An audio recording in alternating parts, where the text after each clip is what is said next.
어제 아침에 제가 일찍 그 비상경제 대책회의를 빨리 열어야 된다. 지금 세계 경제 자체가 큰 위기에 빠지고 있고 대한민국 경제가 무너져 내리고 있기 때문에 정부가 이럴 때 모든 총력을 경제위기 극복에 그 힘을 쏟기 위해서는 비상경제 대책회의를 열어야 된다고 말씀드린 바 있습니다.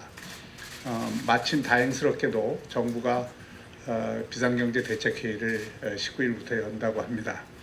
이 비상경제대책회의가 실효성 있게 되기 위해서는 현장의 목소리가 충분히 반영이 되고 또 정책 방향이 제대로 잡혀야 되고 또 국제적인 정책 협조를 이끌어낼 수 있어야 하고 또 예산을 과감하게 쓰더라도 절대 방만하게 쓰는 일이 없어야 된다고 생각합니다.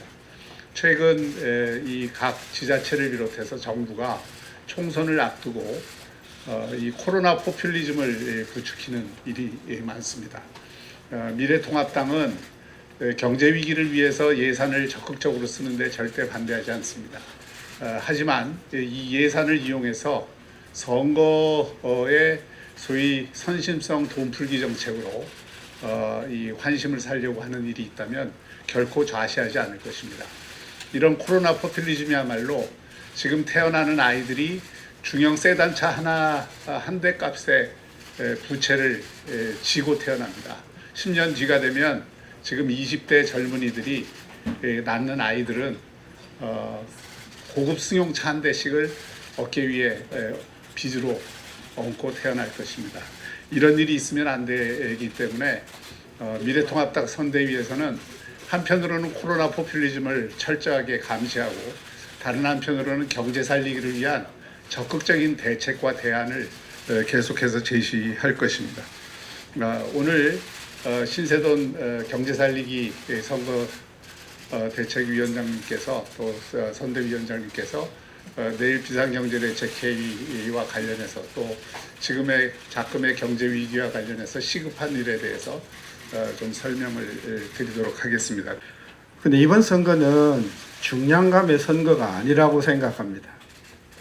그동안 중량감 있는 분들이 선거를 여러 번 이겼지만 우리 국민들의 생활은 점점 더 나빠지고 있습니다.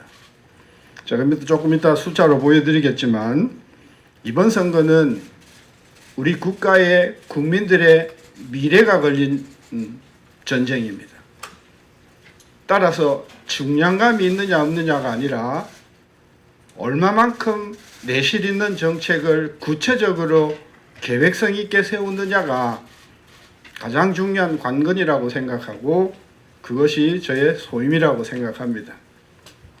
35년 동안 공부한 것을 가지고 제가 알고 있는 범위 내에서 우리 다른 많은 선거 대책위원님들과 합의해서 정말 대한민국 국민들이 믿고 미래를 기대하는 그런 나라를 만드는데 제 작은 몸을 던지려고 이번에 기꺼이 수락을 했습니다. 지난 3년 동안 우리 문재인 정부한테 나라 경제를 맡겼습니다.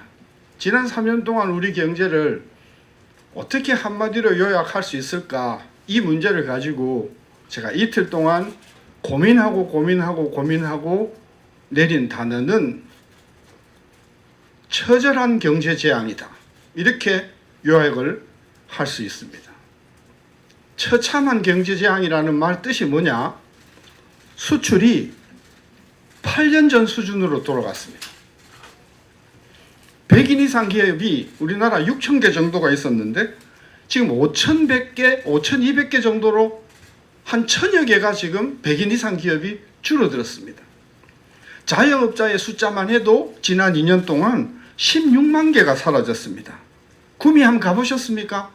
울산, 목포 한번 가보셨습니까? 대한민국의 화려한 과거를 이끌어왔던 우리 수출 지역이 지금 하루가 다르게, 하루가 무섭게 황폐한 잡초가 우거진 땅으로 바뀌고 있습니다. 그 잘 나가던 반도체도 지금 기울기 시작해서 평택, 천안 이쪽을 가면 하루가 다르게 문 닫는 가게가 생기고 이렇게 되고 있습니다. 3040의 일자리는 지금 10수년째 줄어들고 있고요. 국민들의 사업에서 벌어들이는 소득은 지금 2년 동안에 4%가 줄었습니다. 그리고 저소득층의 국민 근로소득은 2년 동안에 무려 28%가 줄었습니다. 이런 통계들을 보면 정말 우리 경제는 지난 3년 동안 처참한 경제 지향이라고 해도 저는 말이 부족하다고 생각합니다. 물론 그 중에서는 좀 나아진 분들도 있겠죠. 또 많이 나아져야 되죠. 나아진 분들이 계시기는 하지만 더 많은 분들이 우리 경제가 어려워졌다. 이 부분에 저는 우리 당의 기본적인 전략의 기초가 되어야 된다. 그런 생각을 합니다. 지금 현재 우리 대한민국에는 미래가 없습니다. 3040들이 5060을 보고 미래를 갖겠습니까? 한 달에 20만 원, 30만 원이 일자리를 5060 선배들이 지금 받고 계신데 3040들이 그런 어른들이 계시는 미래를 믿겠습니까? 1020들이 지금 3040 세대를 보고 우리 대한민국의 미래가 밝다고 그렇게 미래를 긍정적으로 생각하겠습니까? 양극화는 점점 깊어지고 세금과 부동산 가격은 폭등하고 있습니다. 공정과 공익의 가면을 쓴 불공정과 불법이 횡행하고 있습니다.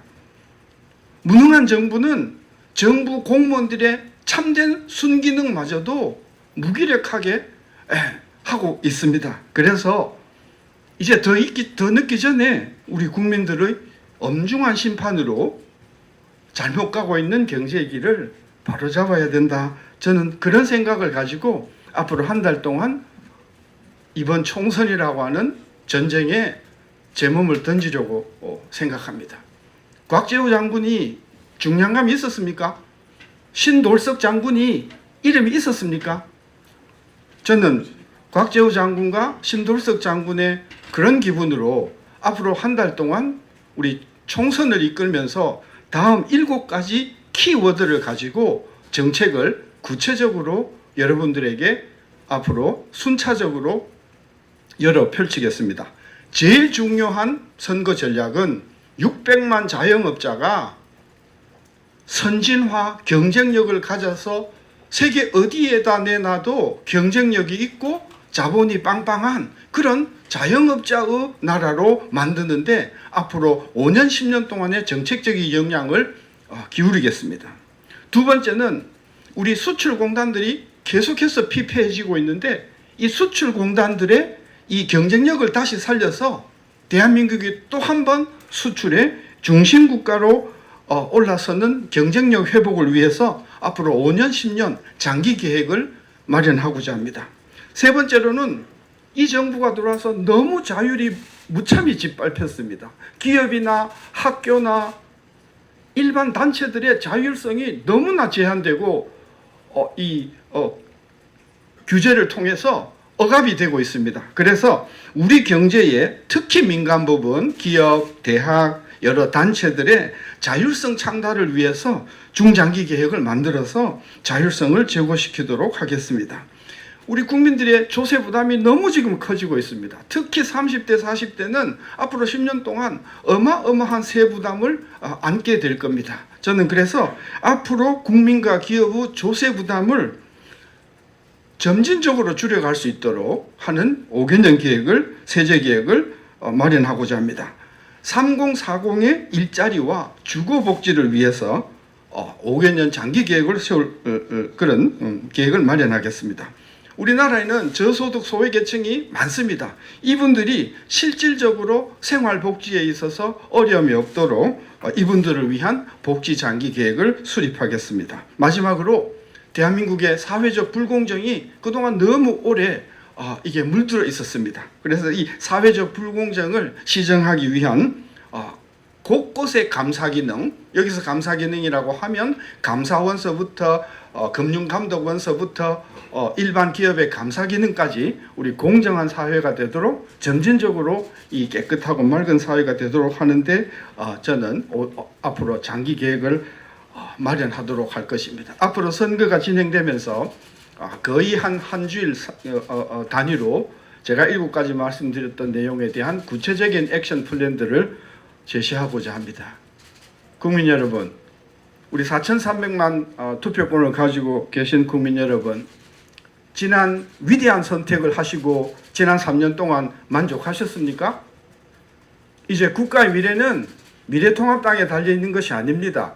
국가의 미래는 4,300만 국민의 현명한 판단에 저는 달려있다고 생각합니다. 충분히 우리 당의 훌륭한 전략을 가지고 이번 선거를 이길 수 있을 것이라고 확신하고 국민의 무한한 성원을 바라면서 인사 말씀을 올립니다. 감사합니다.